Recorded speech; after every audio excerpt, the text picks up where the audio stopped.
Chapter 12. I left Lady Anne's having learned very little, but confirming what I'd guessed. It's always important to confirm what you've guessed, to check it out, prove it, and tie it in a knot. The most important lesson I had learned at the precinct was the one simple motto: never assume. In fact, I decided, what I'd learned at Lady Anne's made the puzzle even harder. Quark had very obviously been there before, 1, to get the key, or to make his own duplicate, and 2, to look around and to learn that the jewelry was sitting in a hat.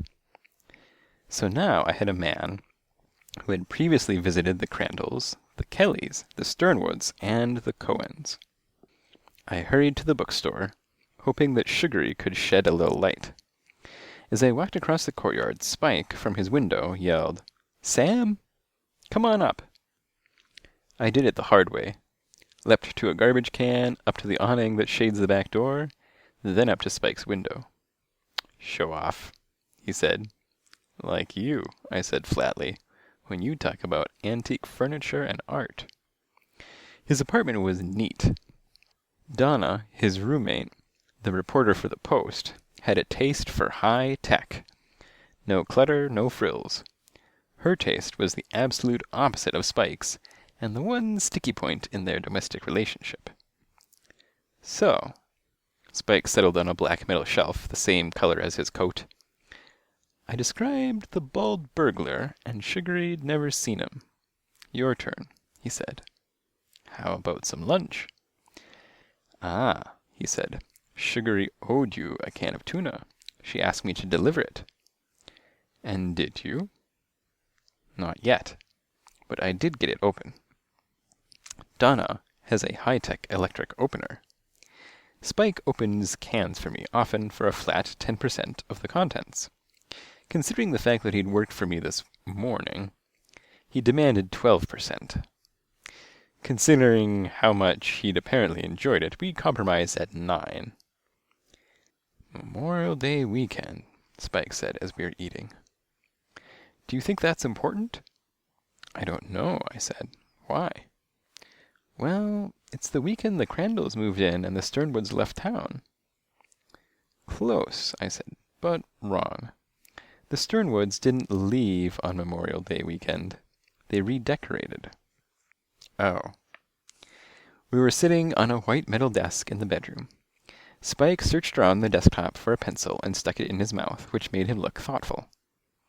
"Fuff," he said, around the pencil. "Absolutely," I told him. "I couldn't agree more." He laughed and dropped the pencil. "Furniture movers. Same guy that moved in the Crandall's furniture also moved some new stuff in for the Sternwoods. How's that for a theory?" I thought for a second. "Okay," I said. "Well, what about the Kellys and the Cohens?" "Oh, right." He suddenly looked dejected. I forgot.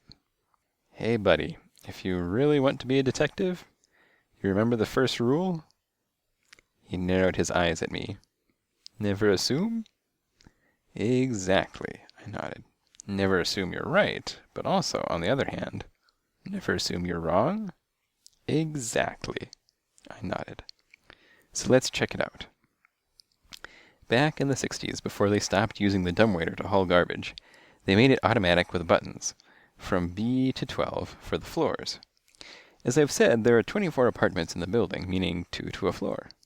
The dumbwaiter shaft runs between the 2 kitchens, and each of the kitchens has a doorway to the shaft. "Okay," I said to Spike as we were riding up to 8. "You take the Kellys, I'll take the Cohens." "And we look for new furniture?" "That and something else." He frowned. "And what else?" I shrugged. "I don't know."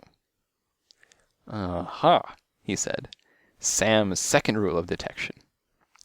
"Exactly." I grinned at him. "Never just look for what you're looking for." "Right." "Rule number 2, I said, is keep an open mind." The dumbwaiter stopped. Spike took the door on the left to the Kellys, and I took the door on the right to the Cohens.